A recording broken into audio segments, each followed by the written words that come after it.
Hey, my name is Paul Rabideau, and this is our second lecture about emotional intelligence, developing a Christlike emotional intelligence.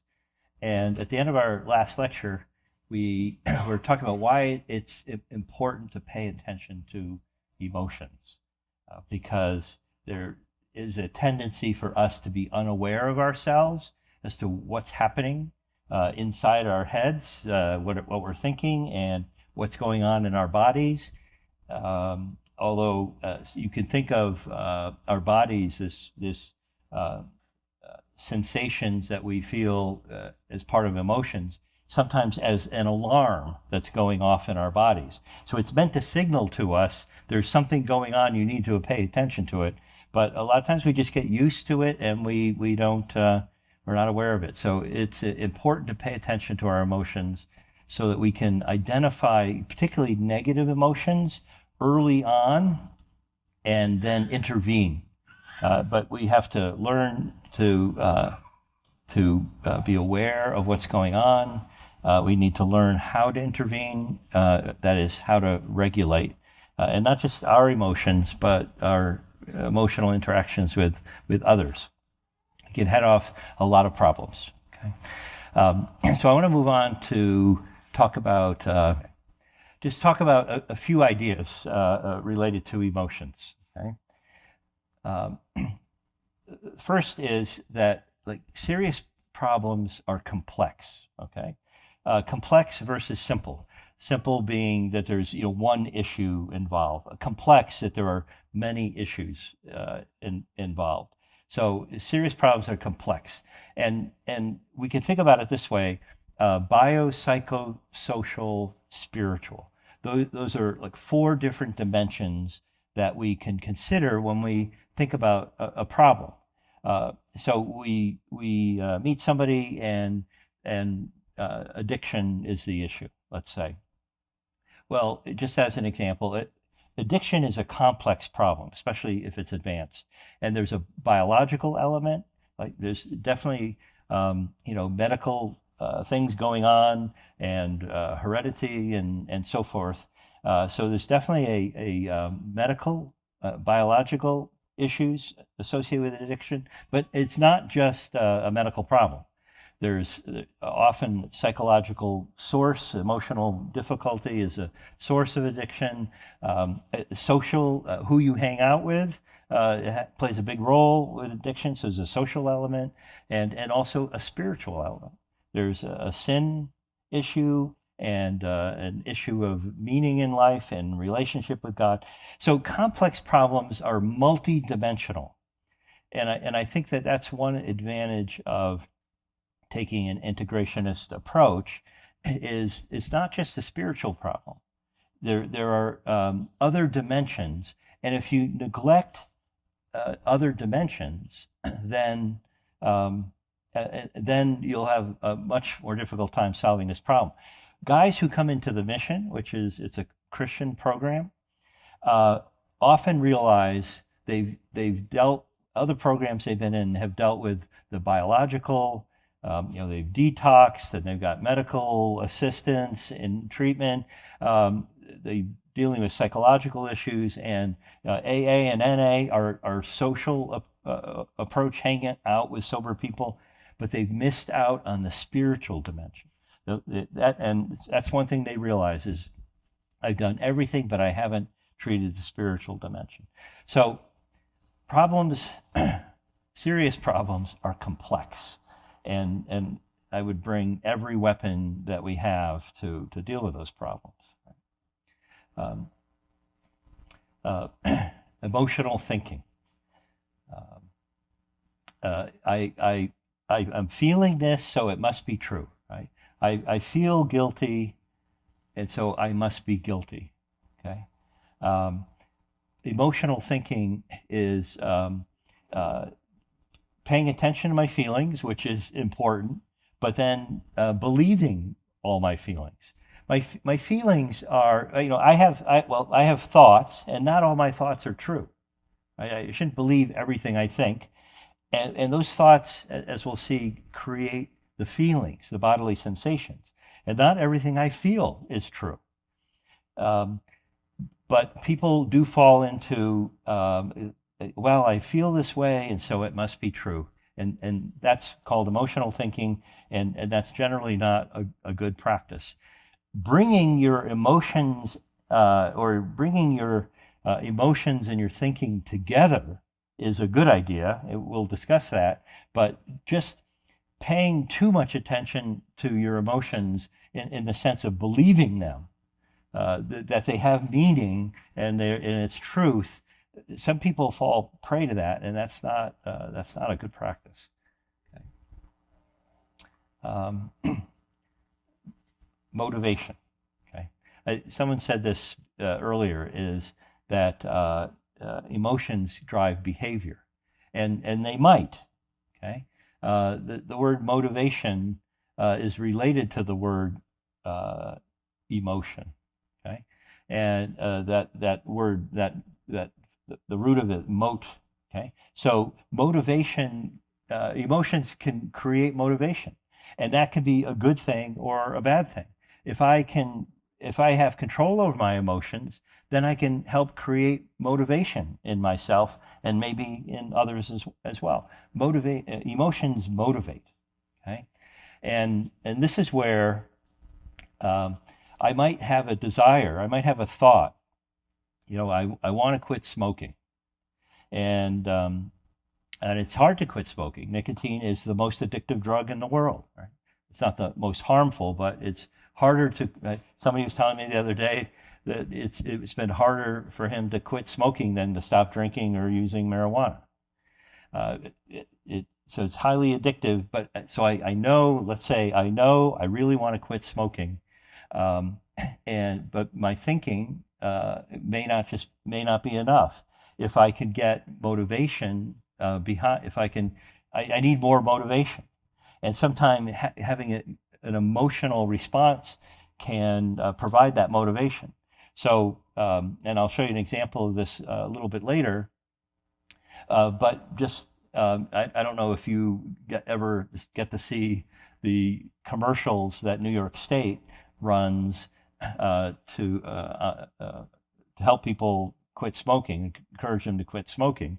But what they show, the most recent one I saw, is they show a family setting, and the father is coughing up blood, okay? and then has to explain to his children that he has advanced lung cancer. Right? So that's the commercial. Right? You're watching TV, enjoying yourself, and then this thing of coughing up blood. Or they show a cadaver in the crispy lungs, or a heart. They cut it open, and there's black fatty stuff pouring. Right?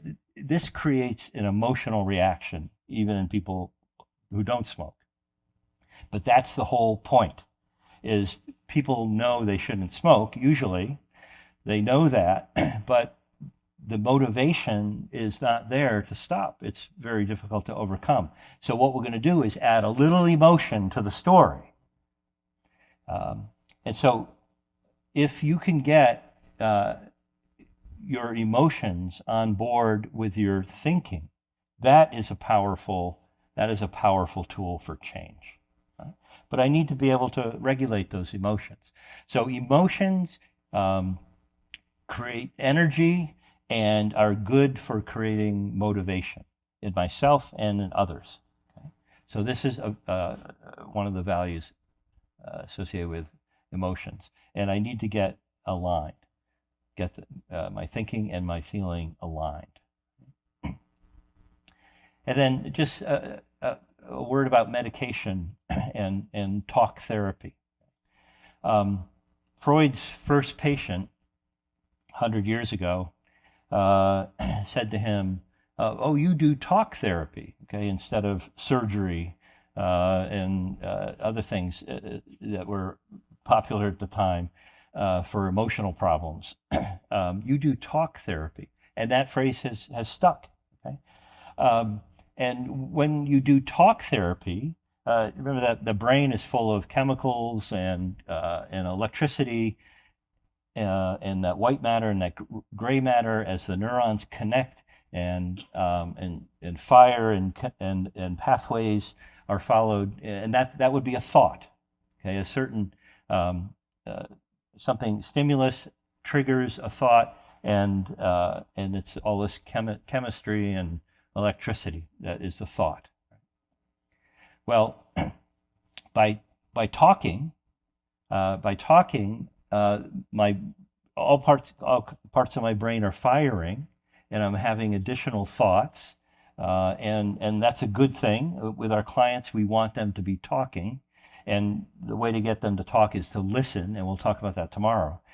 But I want people to be thinking, and so get them talking, and their brain changes, right? Different pathways emerge, different chemical, electrical actions emerge, right? So if someone's depressed, they need some stimulation in certain parts of the brain, and if they these current interactions in the brain are producing depression, but you can change that by having different thoughts. But also medication can do the same thing. Medication are chemicals, adding these chemicals to the brain in order to help stimulate or maybe suppress some of these chemical and electrical interactions, right? So someone who's depressed and is taking an antidepressant, if it's working, would have an underactive brain, in certain parts of the brain be underactive, and then they would become more active. Okay?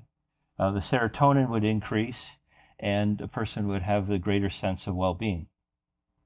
This brain, okay, this is a depressed person who's doing talk therapy, and maybe recognizing that some of their thoughts have been distorted, and so as that's being dealt with, there's some stimulation and greater activity, and the brain becomes brighter when you look at it. And there's two brains, and you can't tell which one is doing talk therapy or which one's doing medication, if they're working, right? I often spend a lot of sessions with somebody who really needs to take medication, and we're talking, but the talking isn't doing any good. Quite often the solution is to help the person just get their head above water, because they just can't productively talk about their depression or their anxiety, and they just need some medication in order to get to the point where they can talk productively. Okay? In our churches, I don't know if the brethren are more or less conservative on this matter, but they're pretty conservative. People often hesitate when it comes to medication. I knew somebody who had a doctor who prescribed an antidepressant. The antidepressant was not for depression, it was for IBS. Interestingly, some of the same receptors that are in the brain are in the gut. Somebody, going way back in developing language, started using terms like, well, in my gut, I think. Right? Well, the fact is there are some of the same receptors in the gut as there are in the brain. So the antidepressant was for the gut, not for the brain, and she wouldn't take it because it's a medication. And I need to work this out with God, which is true, right? But the medication would have helped her. Later in life, she had shoulder surgery and a lot of pain from shoulder surgery, and took a pain pill. And so that was okay, I guess. That was okay to take medication for this, but not take a medication that was for this, but usually is for this, right? So that doesn't make any sense to me. She became addicted to the pain pills, and this good Christian housewife became a drug addict, right? And eventually got over that, beat that, right? Dopamine is an important neurotransmitter. If it's called a neurotransmitter if it's in the brain, if it's in another part of the body, it's called a hormone. It's a chemical. and it's important to our sense of well-being. If it's in the middle of the brain. In the back of the brain, if you have too little dopamine, you have Parkinson's disease. We'll take a medication to boost the dopamine back here, but we won't take a medication to boost the dopamine here, right? So that doesn't make any sense to me. If we have diabetes, we'll take a medication for this part of our body, but maybe we won't take a medication for this part of our body. Okay, our brain is part of our body. So anyway, I don't know how you feel about that, but there are times when mental illness is really can be completely described as an illness, and there are other times that there are circumstances which we need to think differently about. But you know what? It often is both. It's often both, and sometimes what's needed is some medication to help a person to get their head above the water so they can talk, and the talk therapy can deal long term with no side effects, whatever the issue is, if in mental illness, right? So there are some great books, and I'll share those titles with you in my presentation, that help people think through, what does medication do, and is it okay for a Christian to take medication for mental illness? Okay? But that will be something that you confront, and then maybe it's something you have to think about yourself. Is how do I feel about that? Okay. So I think we conclude again that it's important to be aware of our emotions and to be able to regulate them, because not only do they get out of control sometimes and cause a lot of suffering and problems, but our emotions also can be very useful for us in terms of motivation and then changing our behavior. Okay? Emotions could be either godly or ungodly. Okay? I mean, God experiences emotion. I think it's part of us being made in His image that we also experience emotions, and probably God experiences almost the same set of emotions that we experience. Okay? I don't think He experiences anxiety or fear. That's for us. But if we think about anger, okay, I mean, I say this not irreverently, but God is the angriest guy in the Old Testament, right? But for good reasons, right? So anger can be godly if we're angry with evil, right? It can be ungodly if we're angry without cause, okay, as Jesus describes, right? Joy, of course, is a godly emotion, but addiction is abuse of the reward system, and the reward system also is here in the limbic system. Okay, so anything that brings pleasure can be addictive. Okay? But it's the same system where we feel joy, and there's a good reason. We're going to talk. We're not just going to talk about depression and anxiety. We're also going to talk about joy. What is joy, and how do I get more of it? Right? And the Bible has a lot to say about that. Right? Love versus being enabling and codependent and overly concerned about others and that kind of messy situation. We see in the Bible, this is our example often, is that God is a jealous God, right? And desiring the return of what is yours. God's people were His, and they were being drawn away by other gods, and He was jealous, and that's a godly emotion, right? But envy is I desire excessively what was not mine; it belongs to others. Hatred, okay? God hates sin, but hating others and hating self can be ungodly. or fearing God versus fearing man. We're going to spend a whole morning talking about fear. Fear, phobic fear, and the fear of God, which, by the way, uses the same word, phobia. Or anticipation versus anxiety. Anticipation and anxiety feel very similarly, except that one's negative and one's positive. So my point here is that emotions can be either godly or ungodly. They can be expressed in either way, and it's interesting to as you read through your Bible, maybe now you'll mark things like, here's an emotion that God is expressing, or here's what do we make of Jesus in Gethsemane and the anxiety or the agitation that he experienced. Was that ungodly? Of course it was not. Or what do we make of the anger that Jesus expressed in the temple or with the Pharisees, or the irritation he expressed with his disciples, right? I mean, clearly, by definition, that wasn't sin. So what was that? And we're going to explore over these couple of weeks examples of Christlike or emotional intelligence by looking at Jesus and how did he express emotional intelligence, and maybe I can learn something from that. Or others. I'm going to ask you over these couple of weeks to come up with an example from Scripture of, any example of good or bad emotional intelligence.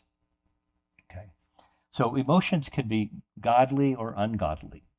So I'm taking time to go through these kinds of arguments, which you may or may not disagree with, but we do find a lot in the church suspicion about emotions, and even prescriptions to ignore them and suppress them and don't let them affect you or impact your decision making.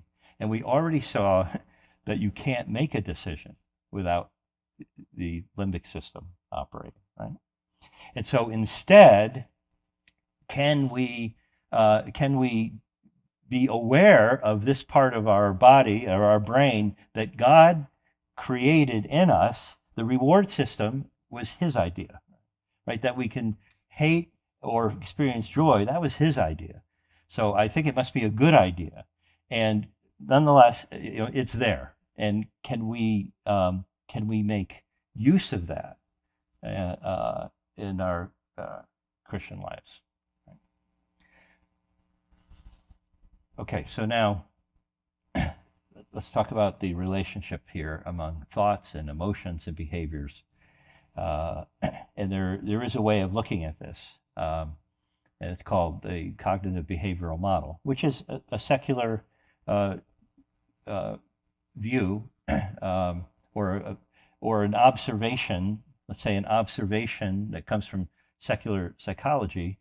It comes in part from Carl Rogers and those who developed cognitive therapy have noticed that it seems like the thought comes first and then the emotion follows.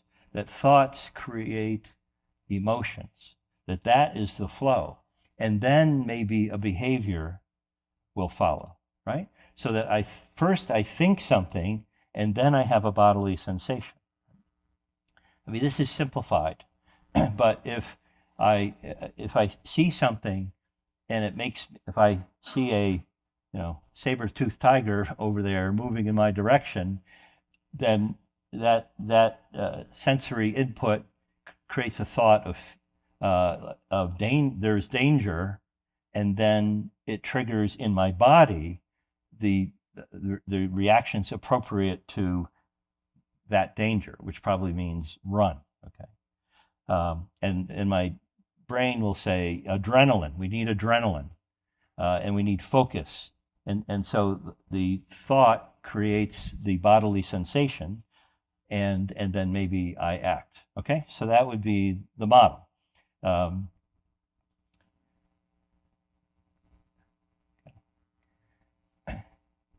but not all thoughts. Right? Not all thoughts create bodily sensations. Right? When a thought is meaningful to me, then it is likely to create some kind of bodily sensation. Okay? This is what I had to learn in dealing with my explosive anger. Right? And I know you don't even believe that story, right? That, this guy doesn't get angry explosively. And I don't really very much anymore, right? But this is what I had to learn is that there was some thought, there was something happening in me that I was not aware of. I would take a Myers-Briggs, and we're going to do that. We're going to do Myers-Briggs this week, and on the thinking-feeling dimension, I was like 20 on the thinking and 0 on the emotions. Right? And this was one of the problems.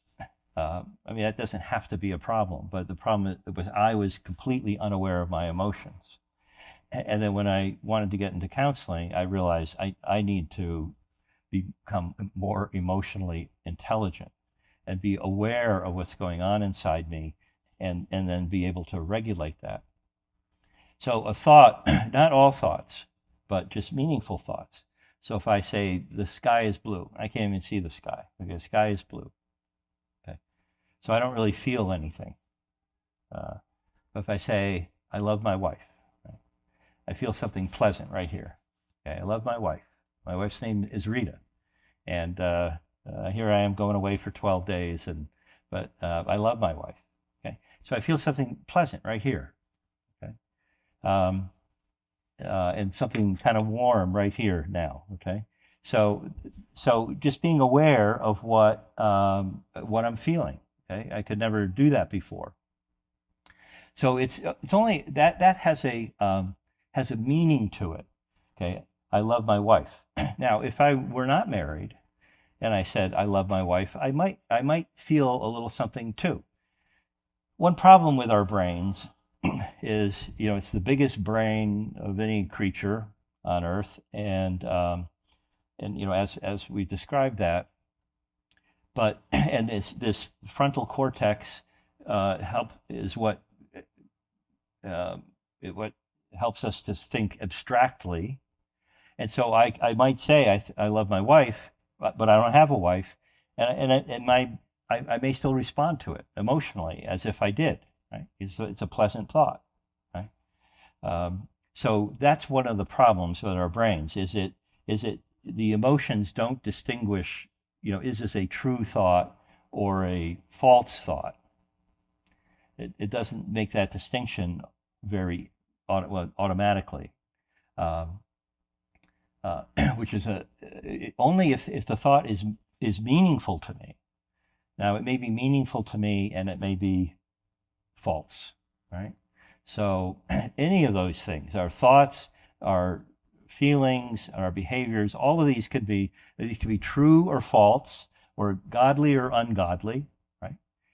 It's just that this is what I'm thinking, and this is what I'm feeling, and this is what I'm doing. And today,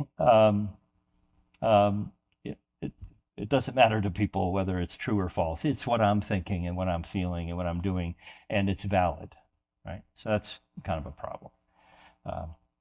But I should be aware of these things. What am I thinking? What am I feeling? And then what am I going to do? What should I do? Okay. So let's take an example, because what I'm feeling could be either congruent or in agreement with the thoughts, at least the thoughts I'm conscious of, or maybe they're incongruent.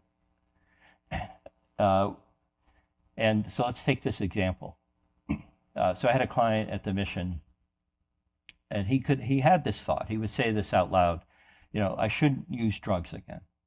They have ruined my life, right? So we do group therapy. There's a circle. He's sitting against the wall here, and he would say passionately, like, they've ruined my life. he literally was living under a bridge before he came into the mission. Like, I don't want to do drugs again. They have ruined my life. But man, do I love getting high. Okay? So that was true. He loved getting high. I don't want to use drugs. They ruined my life. But man, do I love getting high. Okay? So there's an incongruency between that thought and that feeling, right? And so as a result, he's more likely to abuse drugs again. And within a few weeks, he was back under the bridge. Okay, he left the program as we heard he was living under the bridge again.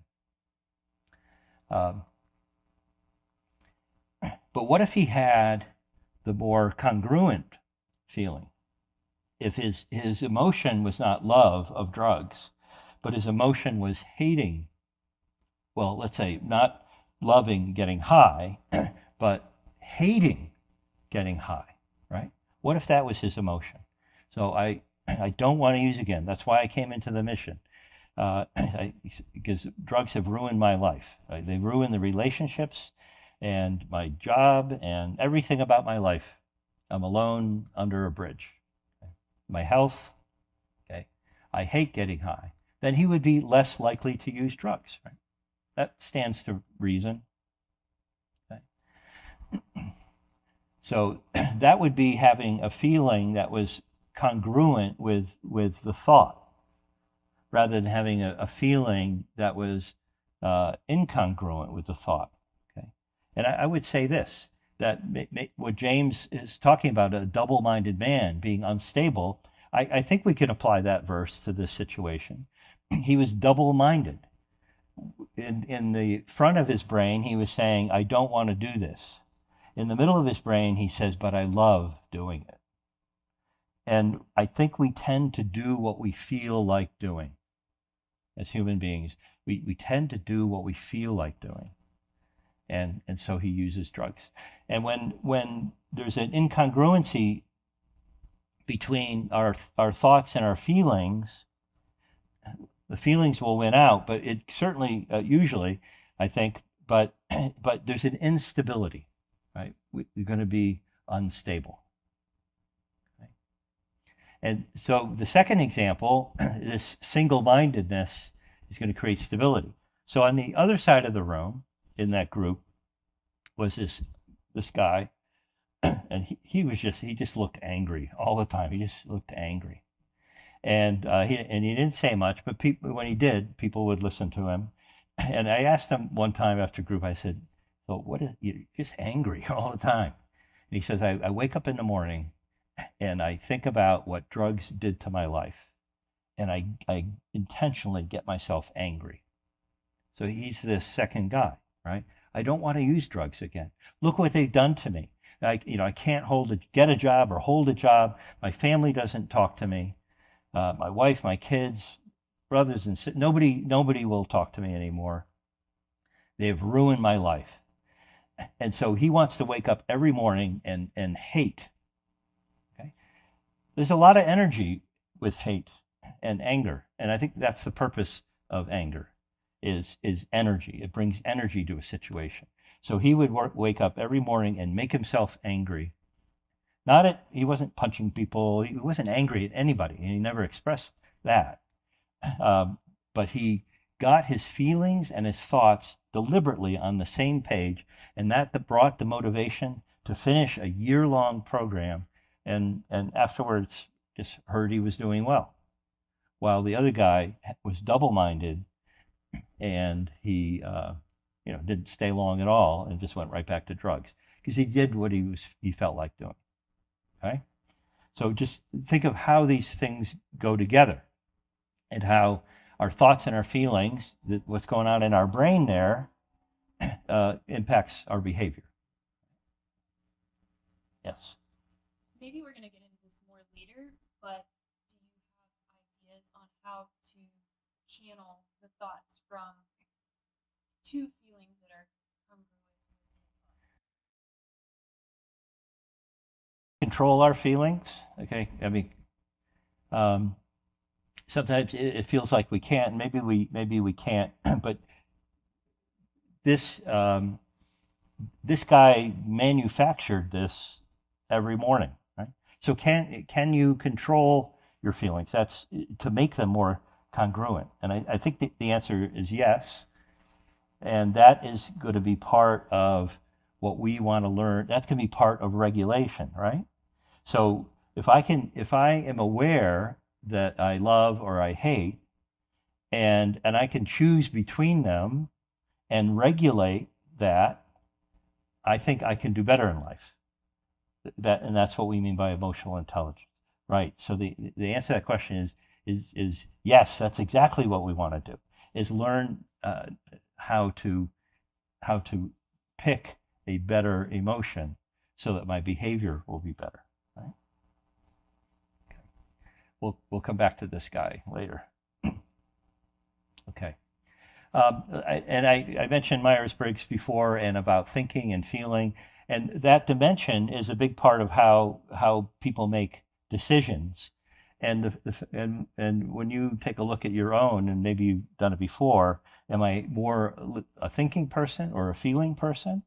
Well, thinking and feeling is a big factor in how I make decisions.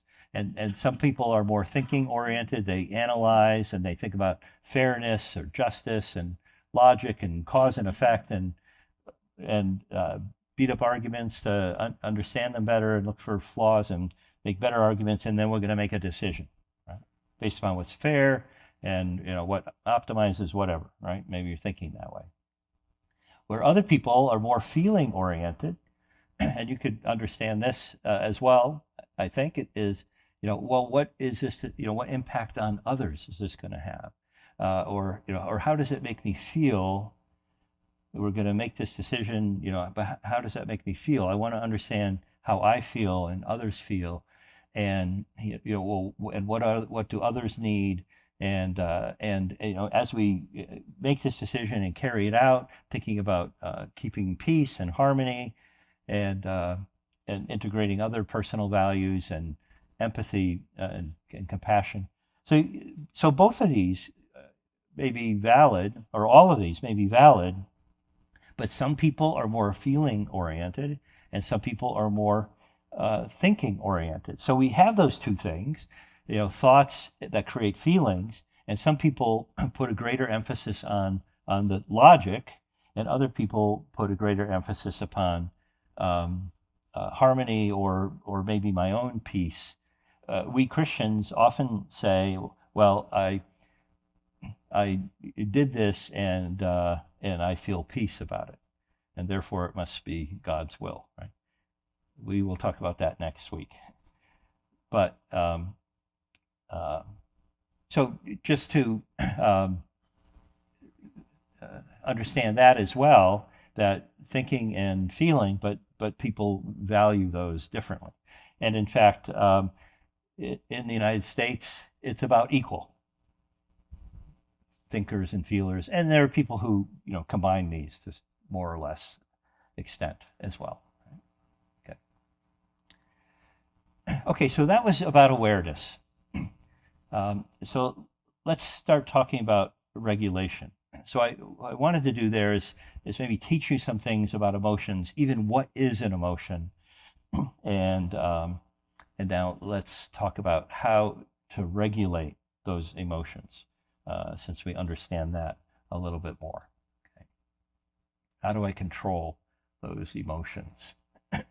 Well, how do I control those emotions? So what are some skills that I need to have, and I can develop that help me to regulate emotions? Let's just say internally, because emotional intelligence is about just me, and then also me in relationships. So how about, what kind of skills would I need to be able to regulate my emotions? To be able to process what it is I am actually feeling, to state what it is. To be able to state? Okay. Yeah. Words, we're going to make a big deal about words later, because words have emotional content, right? And sometimes people use words, use big words, but maybe they're not accurate. Like I drop something and it makes a dent in the floor, scratches the floor or something like, you're like, you've ruined it, right? Like, well, there's a scratch in the floor. It still works as a floor. I mean, what do you mean I ruined it? So that's a big word, and it has a lot of a word like ruin has a lot of emotion to it. So can I state accurately what it is that I'm feeling? I mean, if I can do that, if I can explain to you what I'm feeling, that requires understanding. Okay, what other kinds of skills needed to be able to regulate? The ability to gain a perspective, like, of the whole picture is important. Okay, yeah, perspective. Okay, so perspective is about looking at it from different angles, right? So I can look at it this angle, I can look at it from that angle. Maybe you notice with little kids. I remember my son playing Little League Baseball and losing a game and being very upset. And I said, maybe the other kids, would like to win sometimes. He's like, no, they don't, right? It takes a number of years before a human can take a perspective, right? And just literally just see something from another person's point of view. Even something physical, never mind something emotional, like that example. Yeah, if I could take a perspective, and that would be part of empathy. Empathy is understanding. We'll distinguish those words, empathy and sympathy, but having knowledge and understanding, being able to take someone else's perspective, and that's a mature. It's literally your brain isn't big enough until maybe age 7 to do that. And for physical things, maybe age 3 or 4, the brain is just not developed enough. So that's a matter of maturity, and some people never really get good at that. Yeah, that's very good. What else? Past experiences or memories. Maybe it's similar. But... So, how would past experiences and memories of that help? So maybe you remind yourself of another situation where you had the same emotions and how these emotions affected your life, okay. How you handled it. Okay, learning, I guess. That would be learning, right? Learning from the past. There are 2 ways of learning. One is to experience it myself, learn from my own mistakes or things that went well, or I could, if I'm watching other people and I learned from them and I realize, I don't want to do that. And some people are good at learning from others, and some people are not good at it. But if I could learn from the past, yeah, that would be a good skill. So let me just throw up some here. You've added to my list, and I appreciate that. Mm-hmm. So frustration tolerance. Some people tolerate frustration well, and some people don't. It would be good if I could learn to tolerate frustration. That as a situation becomes maybe a little annoying, and then frustrating, and then very frustrating, that I mean, that's defined by me. I mean, something is happening in front of me, and I'm the one who reacts to it or not, right? So it's all in me whether I get frustrated or not. The person next to me may not be getting frustrated at all. So I can build up frustration tolerance and hang in a situation longer. That would be good. Or impulse control. Instead of reacting immediately, and I want to make a distinction between reacting and responding. Okay? So I think the suggestion with those 2 words is am I make an action, or am I going to think? Okay, so ponder for a minute, respond. So take an act or think. Can I learn to respond instead of react? To just take a moment to think. Okay, we're going to talk more about the brain and how it responds or reacts and is built to do so. But could I learn to just pause, just a half a second will be enough, or even better, something like 6 seconds. All I need is 6 seconds between what you said to me and I reply back to be much more to give a much more considerate response. Okay, because I need a little bit of time. It came into my brain, and I can react from my limbic system, or I can react from my cortex. It takes a half a second, though, to get from the limbic system to the cortex. So I need an extra half a second. That's all, and I will give a much more considered response, and that would be good, right? So just control my impulses. And some people have are much better naturally at this than others, but I think we can all learn. Pay attention. If I pay attention, and tomorrow I'm going to teach you how to do that, how to listen. If I can listen better and pay attention and focus and make you think that I'm focusing, and you making me think you're focusing, you're nodding and making little sounds like stuff. Yeah, that's good. I like that. Can I slow down? slow down my reactions and then overall be more resilient. Okay. So if I can learn these things, then I can regulate my emotions, and I don't have to go with my anxiety or fear or anger or joy. I don't have to go with it. I can thoughtfully decide, okay, how much of this do I want to go with right now? Okay, that would be good. And then when it comes to others, relationships, okay, listening, which is might call that attending to a person, listening to them, really listening, and in that process, developing empathy, and I'll save that definition of that for tomorrow, but being more empathetic, that sounds good. If I could be more flexible, there's a certain part of my brain that some people's brain's better than others, a part of my brain that determines my adaptability and flexibility, but I can learn to just be more flexible and adjust, or at least consider alternatives and be more adaptable. And we could name, I think, other things. So there are skills. These are skills. That means they can be learned. And they're skills related to how I can regulate my fast-moving emotions. Okay? So we're going to take a break here and resume our discussion of emotional intelligence.